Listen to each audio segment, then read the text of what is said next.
Inflammatory bowel disease বা IBD কিন্তু দুই ধরনের। একটা হলো আলসারেটিভ কোলাইটিস, যেটা আমাদের কোলনকে আক্রমণ করে। আরেকটা হলো ক্রোনস ডিজিজ। এই ক্রোনস ডিজিজটা মুখ থেকে শুরু করে পায়ুপথ পর্যন্ত যে কোনো জায়গায় আক্রমণ করতে পারে। এখন মুখে যদি কারো আলসার হয়, খাদ্যনালীতে যদি কারো আলসার হয়, পেটে যদি আলসার হয়, বা পেটের ইলিয়ামে যদি ব্যথা করে বা স্টিফ হয়ে যায়, বা পায়ুপথে যদি কারো পাইলস, ফিশার, ফিস্টুলা হয়, এগুলো কিন্তু ক্রোনসের লক্ষণ। এবং ক্রোনস ডিজিজ থাকলে পেটে অনেক ব্যথা করে, পেশেন্টরা এই ব্যথার ভয়ে খাবার খেতে চায় না, এবং যে খাবারই খায় সেটা ঠিকমতো হজম হয় না, ফলে তার ওয়েট লস হয় এবং তার ডায়রিয়া হতে দেখা যায়। আর আলসারেটিভ কোলাইটিসে তার মিউকাস যায় এবং পায়খানার সাথে রক্ত যায়, ব্লাডি ডায়রিয়া বলি আমরা। আইবিএসের মতো পায়খানা কখনো শক্ত হয়, কখনো নরম হয়, কিন্তু তার পায়খানার সাথে মিউকাসও যাবে, রক্তও যাবে। এজন্য তার শরীরে রক্তশূন্যতা ডেভেলপ করতে পারে এবং তার ওয়েট লসও দেখা যাইতে পারে। আলসারেটিভ কোলাইটিস থেকে আপনার কোলনে কি কি সমস্যা দেখা দিতে পারে?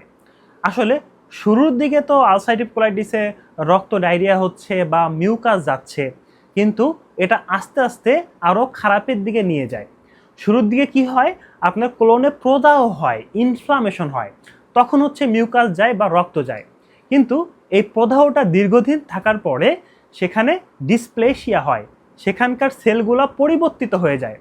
ফলে আমাদের যে নর্মাল যে কোলন আছে এটা আস্তে আস্তে ছোট হয়ে যায়।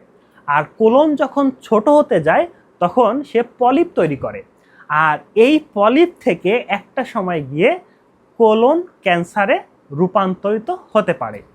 ক্রোনস ডিজিজ থেকে আপনার পেটে কি কি সমস্যা হতে পারে?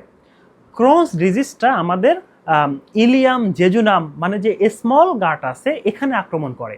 আর স্মল গার্টের যে ওয়ালটা আছে এই ওয়ালটা অনেক পাতলা হয়, আর ক্রোনস ডিজিজটা এই পুরা ওয়াল জুড়ে আক্রমণ করে, যার ফলে এই ওয়ালটা একসময় নষ্ট হয়ে গিয়ে ফিশার তৈরি করে, মানে ছিদ্র হয়ে যায়।